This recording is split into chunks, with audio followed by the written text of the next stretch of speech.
Hi guys, welcome and who dat? I'm Joe, and today I'm going to be reviewing, recapping, and reacting to this past weekend's Week 15 matchup that saw the New York Giants from the Big Apple come into the Caesars Superdome in the Big Easy to take on our beloved Bless You Boys in black and gold, the New Orleans Saints. And the Saints win the game. We're on a 2-game winning streak now. Final score, Saints 24, Giants 6. The Saints have managed to make gumbo out of cutlets. So, everybody that's reacting to this game seems to feel a lot better about the team after this performance. And I remember thinking in the third quarter, when the score was 14-6, I felt like we were in the exact same position as we were the week before against Carolina, when the Saints actually won by more points, but yet everybody was still pretty down on the team. You're supposed to beat the Panthers. Well, you're supposed to beat the Giants too. I'll agree that this performance looked a lot better overall. It felt like a very complete game. The Saints have had relatively complete games before this year, but this one felt a little better. Well, I had a hard time in the first half. Okay, we get a touchdown in the first quarter, but other than that, it just felt like we were sputtering. Now, granted, we were passing the ball effectively, more effective than the week before. Against Carolina, we had 37 yards passing going into the fourth quarter. So we weren't looking at that going into halftime, but still, the score is 7-6 going into halftime. And this game is way too close. To me, it felt exactly like the Panthers game. We managed to be one score ahead, and in the third quarter, we end up scoring 10 points here. But at one point, it was 14-6. And I'm thinking, it just takes one big play by them, and this game's tied. And we manage a field goal. So once you extend that lead to 2 possessions, it feels a lot better. We finish the game off with another touchdown and secure the blowout. And I don't know, it kind of just felt the same as the week before. The defense was playing very well, but you felt like he was only one big play away from this team being back in it. Our defense was very dominant in this game, though. They were dominant in, I'd say, a more complete way than against the Panthers. The Panthers were still getting yards on the ground every now and then, and the Giants couldn't seem to muster that up. And I think part of it was the play calling for the Giants. There were some run options and design runs with the quarterback that worked, and they only did it a handful of times, like 2-3 times, and they kind of got away from it. The running game wasn't working for them on early downs, and so they were stuck passing the ball a lot, and as a result, the Saints get 7 sacks. I wouldn't say this is the worst offensive line we've played all year. Well, it might be. But they've managed to do a good job against other teams. And, they just couldn't handle what we had to give them on this particular day. And I got to say, as far as the Saints offensive line goes, it's probably the best performance they've had all year. And that's shocking because Ramczyk didn't play. And we had to put Landon Young in. And when I heard that news right before kickoff, I thought there's no way the Saints are going to win this game with Landon Young out there trying to block Thibodeaux, this Giants team that is notorious for blitzing. And, they have a mammoth guy in the middle and a fast guy on the edge. So, I didn't think there was a chance. Well, the offensive line had a good scheme. We had a lot of protection help for Young. and the offensive line felt like a cohesive unit, able to pick up the blitzes. Carr was rarely pressured in this game. One sack came on a missed block by Jamal Williams, and that's something that Williams does expertly. So those things happen against even the best. Jamal did a great job the rest of the game. I was coming from the outside, so I gotta say, man, we won in the trenches big time. I didn't know our offensive line and our defensive line had it in them to be this dominant, but can we duplicate that? Can we remain consistent with that? And another thing that was a big surprise is Derek Carr. His completion percentage was great. I still don't like that we're not pushing the ball down the field regularly. We rely on the big play a lot of the times, but this dink and dunk stuff, we've been looking at this ever since the last couple of years of Drew Brees because, the lack of arm strength and him getting beat up so much in his last couple of seasons. We're used to this, a low yardage per attempt, low yardage per completion kind of offense. I mean, even when Jameis was the starter for 7 games that one season, he still wasn't throwing for 300 yards every game. I mean, there were a couple of games where he's just a couple of 100 yards, and, that's what we see with Derek Carr here. But the 3 touchdowns and no interceptions, that's a good day for any quarterback. I'd say a great effort for Carr. And, it's something that we got used to with a quarterback like Drew Brees. But, yeah, we've gone multiple seasons now without Brees. So when you get a quarterback that throws for 3 touchdowns, we now realize how special of an occasion that is. So let's pull up the offensive stats and see what the Saints did today. Derek Carr, 23 of 28 for 218 yards, 3 touchdowns, no interceptions. He was sacked once. He didn't feel a lot of pressure in this game, and as a result, he was able to throw to the open guy. Now, he may have missed some throws, and there was a lot of deep stuff that didn't happen. Don't know if it could have happened or not. Don't know if Carr made the best choices every time, but he made very good passes. It was obvious that he wasn't feeling the physical injury from the week before, where it looked like he couldn't throw the ball. This week, he was able to throw the ball. So no physical restrictions. Derek Carr gets enough time in the pocket. He can be an efficient quarterback, and that's a good thing. His biggest problem to me, besides checking the ball down too much, is his inability to score when we're in the red zone. And now that we've incorporated Jimmy Graham, it seems like Pete Carmichael's been calling plays with more play action, more motion, utilizing players to their best that they can be utilized. Okay, pardon me.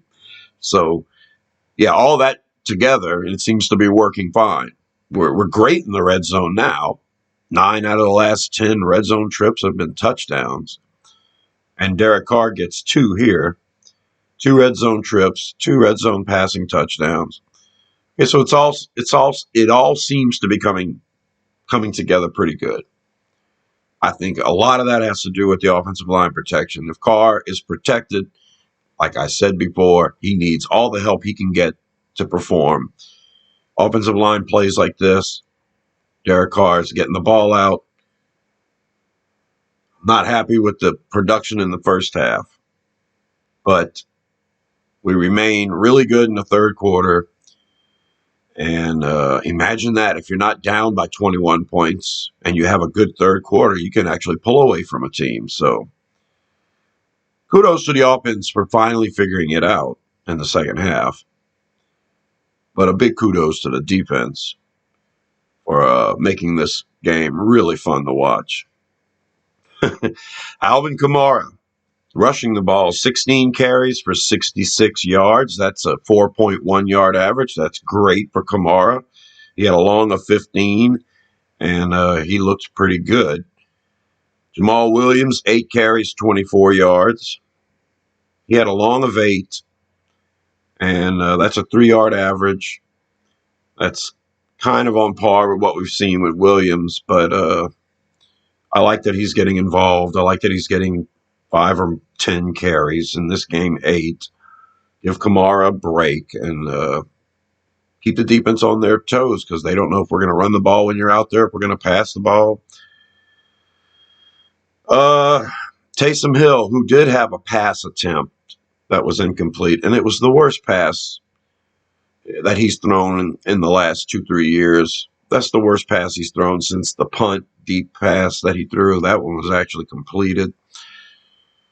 In this one, I know what he thought. He thought Lynn Bowden was going to keep running up the sideline, and yeah, Bowden was just standing there wide open, and Hill throws it, and it just looks awful. Looks like a pass worthy of Tim Tebow or something. But Hill did have 1 carry, and that was for only 1 yard. Usually when Hill's not involved in the game, we struggle. The offense, to their credit, was able to produce without Hill being involved.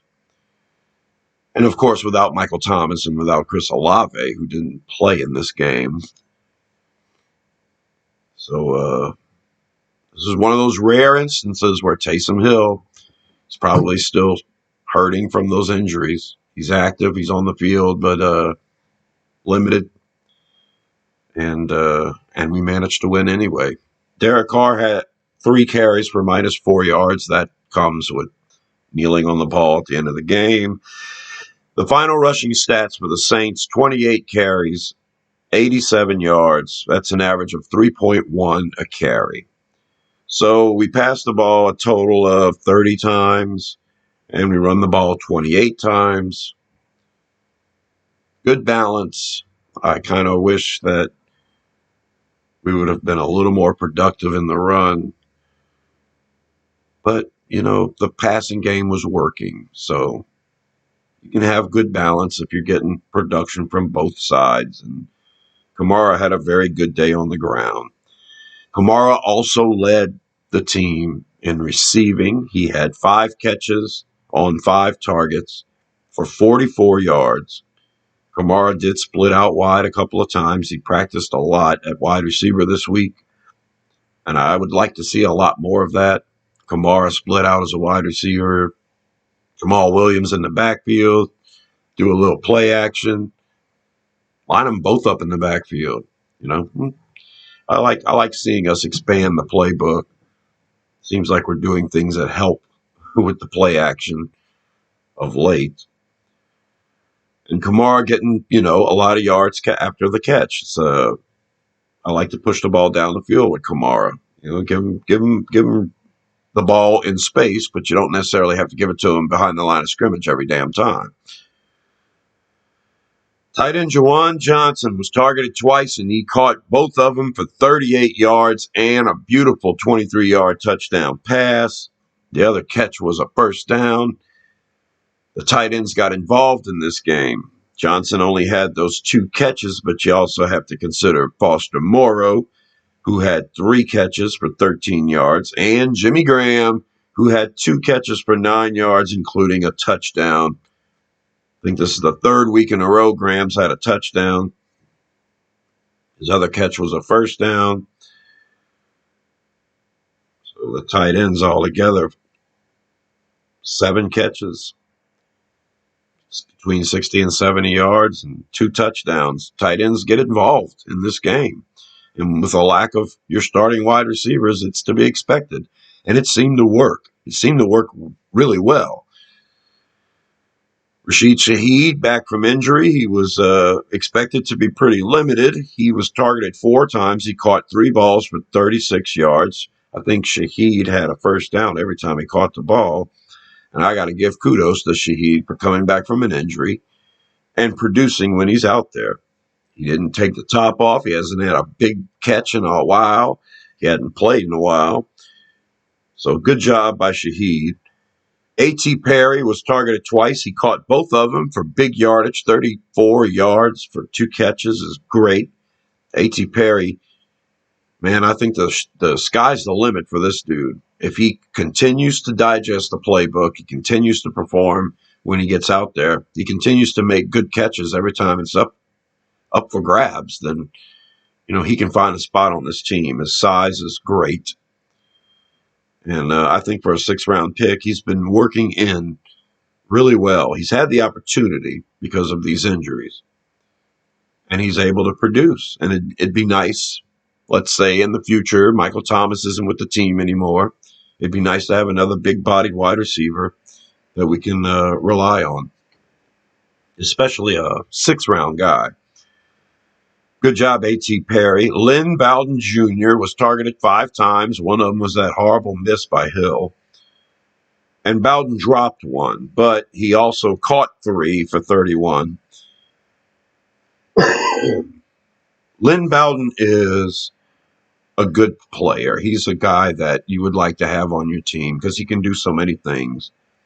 He's got experience as a running back, experience as a quarterback. He's playing wide receiver. He's a kick returner. So there's a lot of good things from Lynn Bowden. Bowden's the kind of guy that any team would love to have as their 6th wide receiver because of his ability to be utilized all over the field and his special teams ability. So having Lynn Bowden, A.T. Perry, and Keith Kirkwood out there as your only wide receivers, it's, Rashid Shaheed is a great player, but he's a piece player to me. He's not big enough to go out there and line up every down at wide receiver.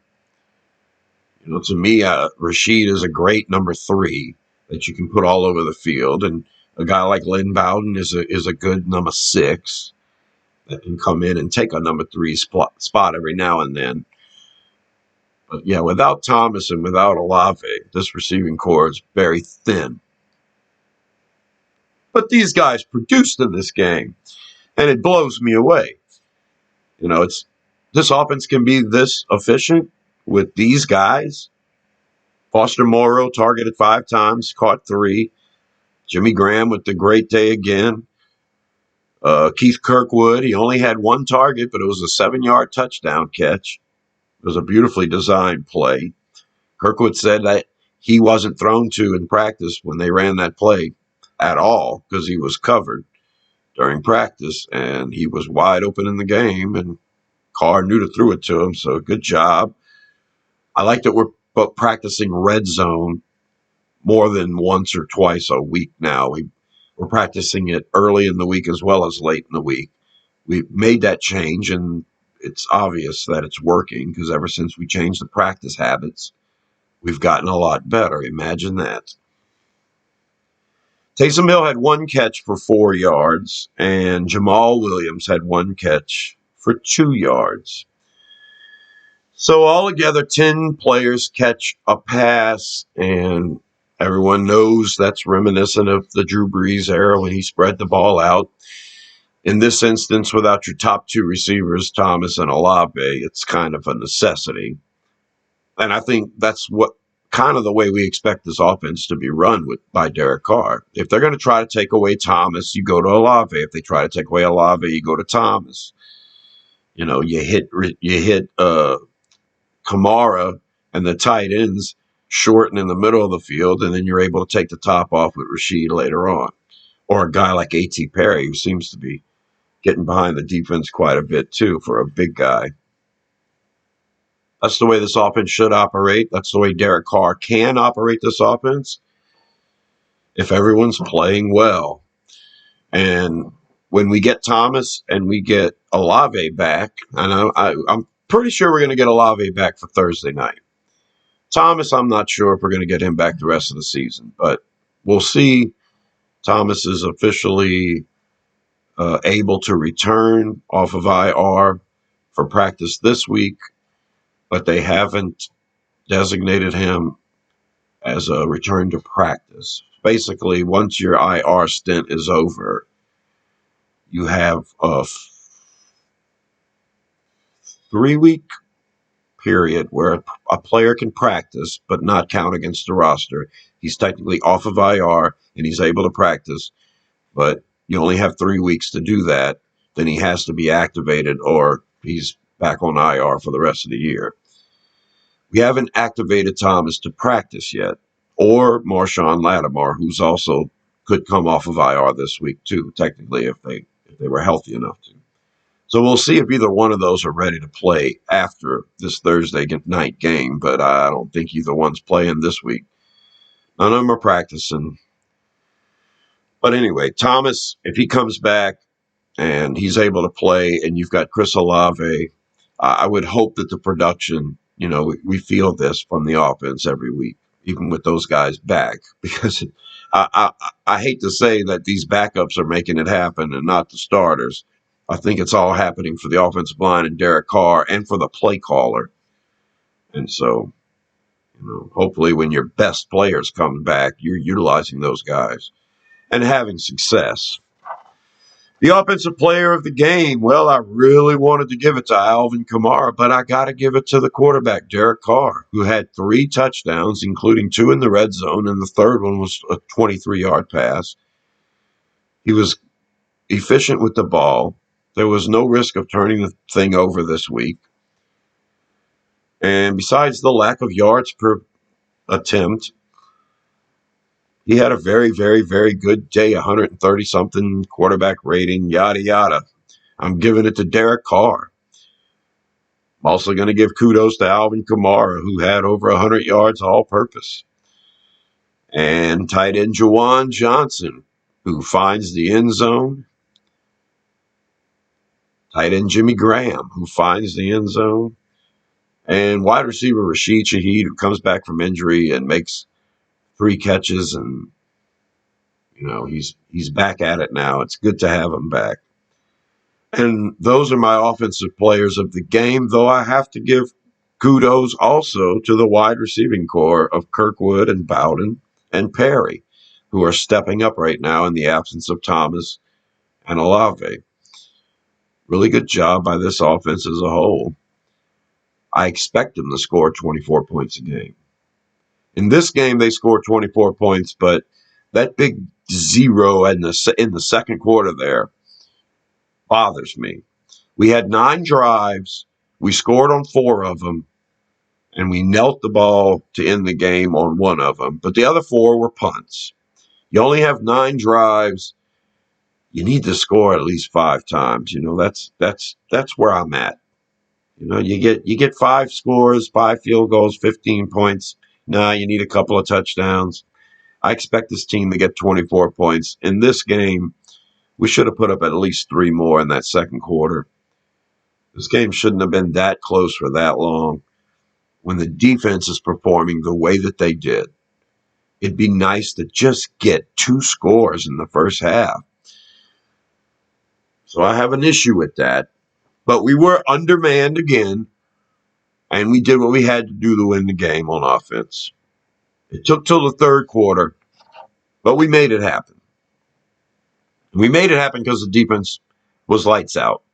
They allowed 6 points in the first half, nothing in the second half, and both of those field goals were helped by penalties. We were off the field before that first field goal. When JT Gray runs into the punter, it's roughing the kicker, and they get to continue to drive, and they manage to get a field goal out of that drive. Yeah, the defense clamped down in the red zone. Actually, they clamped down before the red zone because the Giants never reached the red zone in this game. So the defense did great. It hurts that they do their job, and then Gray has a penalty, extends the drive, they get 3 points out of it. And then, of course, there was a unnecessary roughness call on Alontae Taylor, who was laying the wood down all day long. And that penalty was egregious and awful.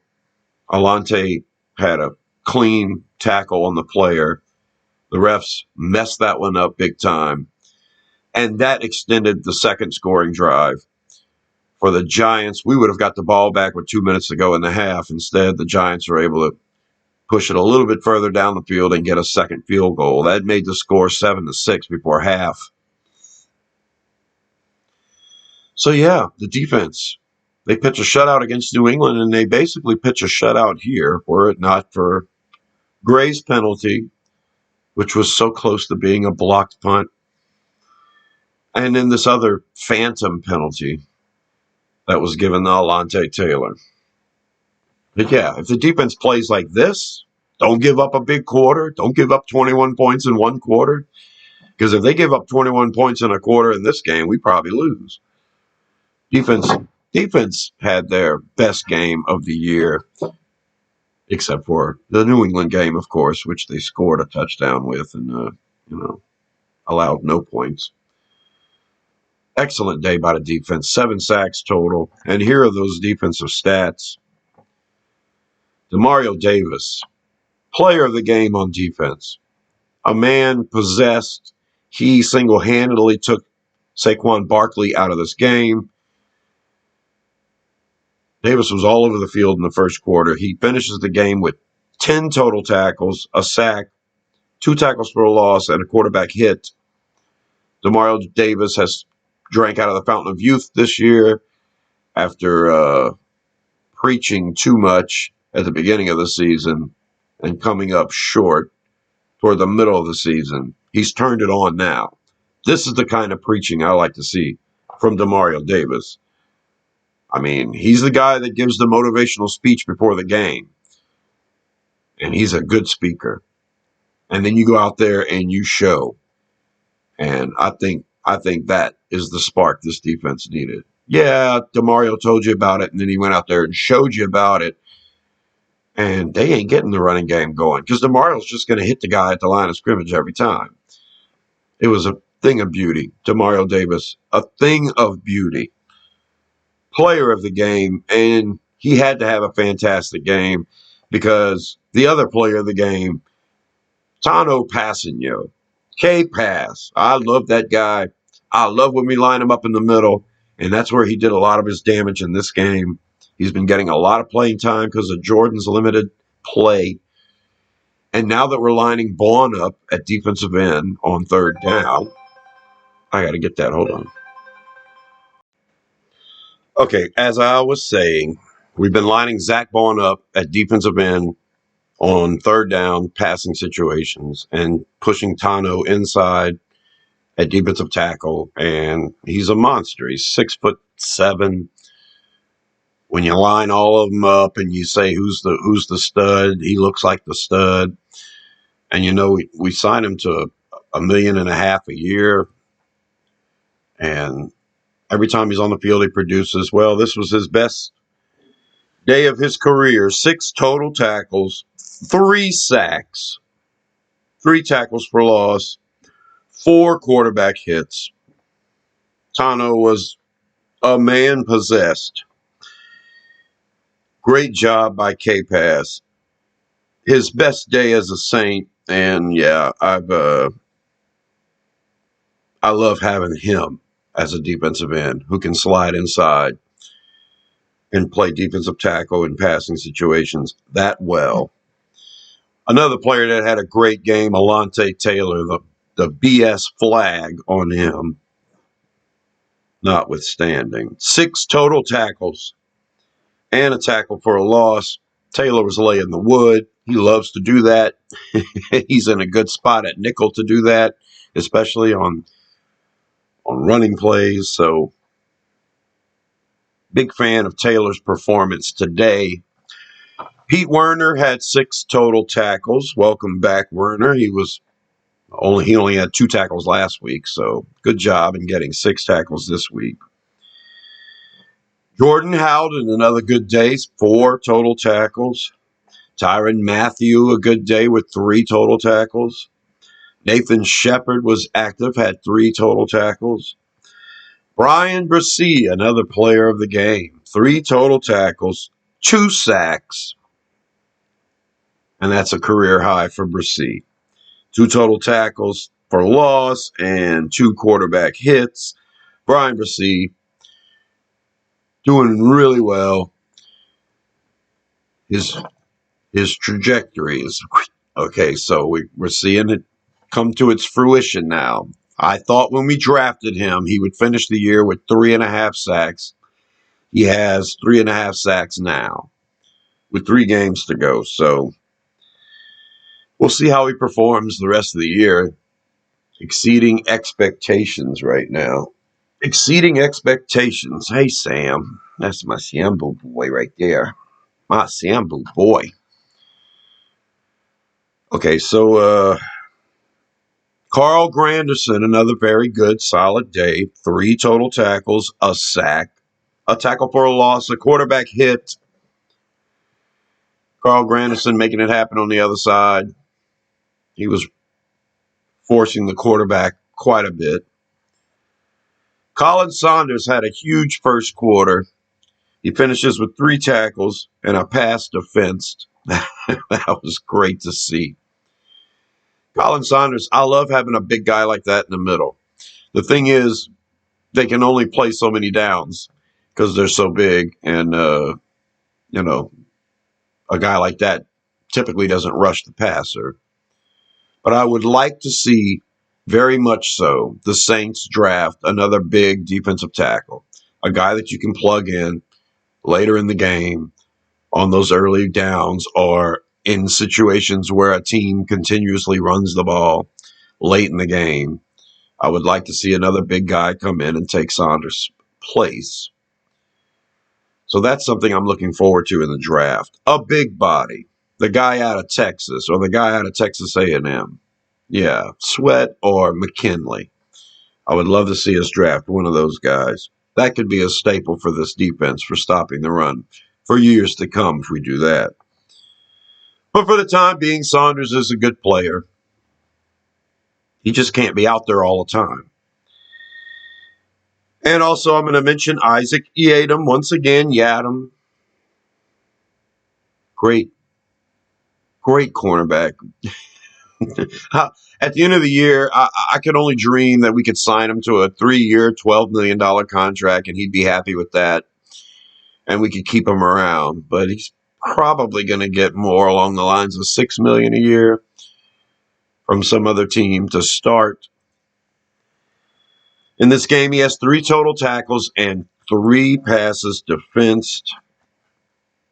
Isaac Yiadom, man. Whew. What a player. What a find. What achieving greatness in this scheme. And it's something Yiadom's going to have to think about whenever he hits free agency at the end of this year. Paulson Adebo also had 2 total tackles and a pass defensed. And that pass defense was the first defensive play of the game. It set the tone. The Giants said, let's go deep once and see what happens. Adebo said, nah, shut that down. And then the Giants were like, okay, we're not going to try that again. Then they tried to run the ball, and Demario Davis came up and hit the guy behind the line of scrimmage. He said, nah, shut that down.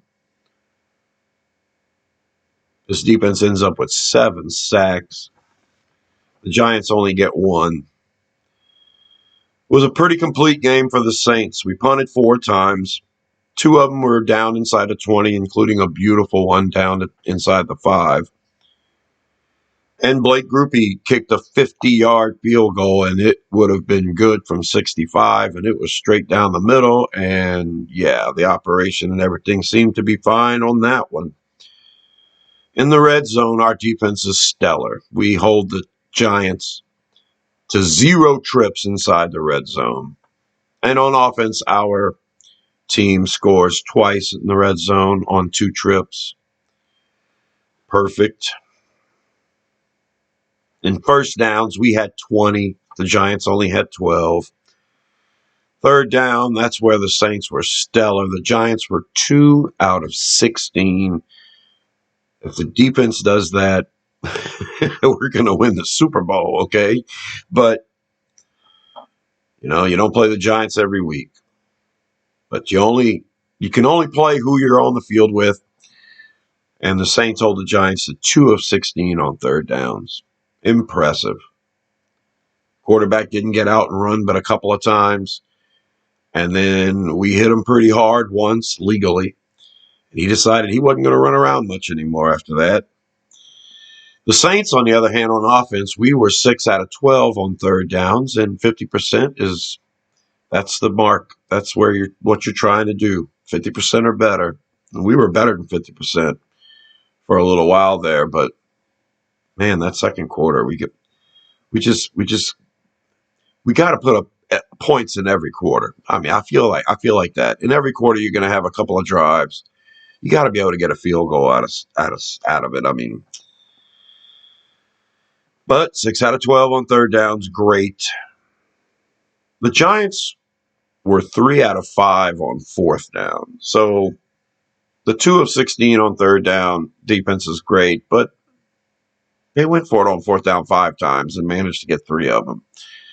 So that kept some drives going for the Giants, but yeah, they couldn't score. They couldn't get in the red zone. The Giants finished the game with 193 total yards. And this is what our defense is capable of. We are capable of holding a team to under 200 yards. If we can stop the run, we hold these quarterbacks to 150 yards passing. Yeah, that's the way to go. If this team's going to win anything, that's the only way this team's going to win, is if our defense plays to their ability. You hold a team to 193 yards. Doesn't get better than that. Our offense, on the other hand, had 296 yards. I feel like our offense left a good 50 yards out there.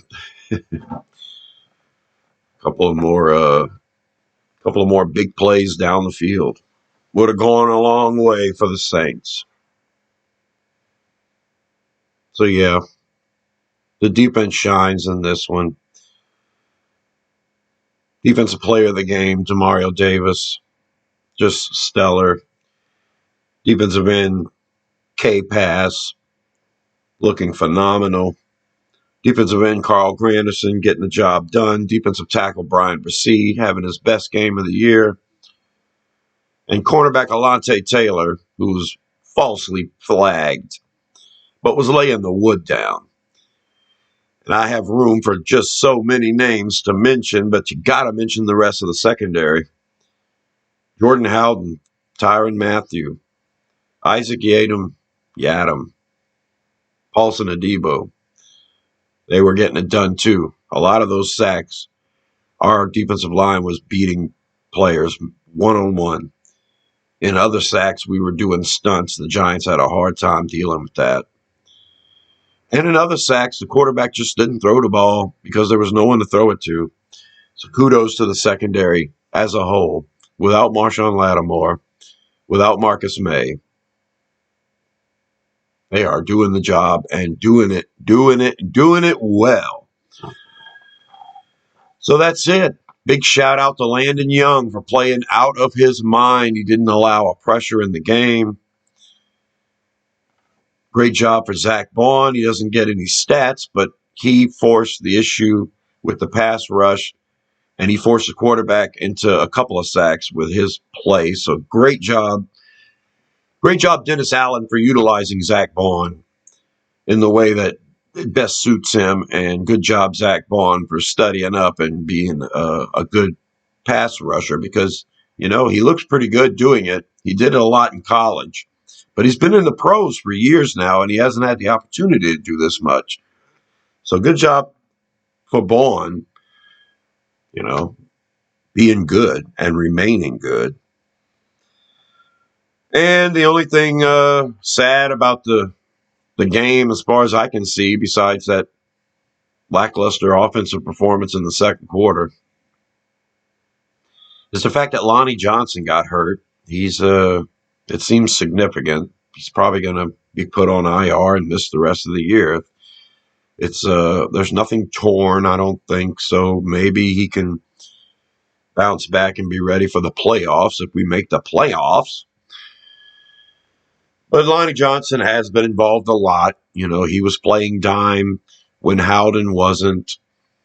Howden's been playing Marcus May's spot lately, so Johnson's been counted on to be the dime and in a lot of instances. And so we're going to have to lean on Jonathan Abram now in that role. We also have Ugo Amadi, who can play nickel and cornerback and safety. So, and there's also a chance of bringing Daniel Sorensen back to the practice squad and having some more assurances there at safety. There's also the chance of Marcus May coming back in a week or two.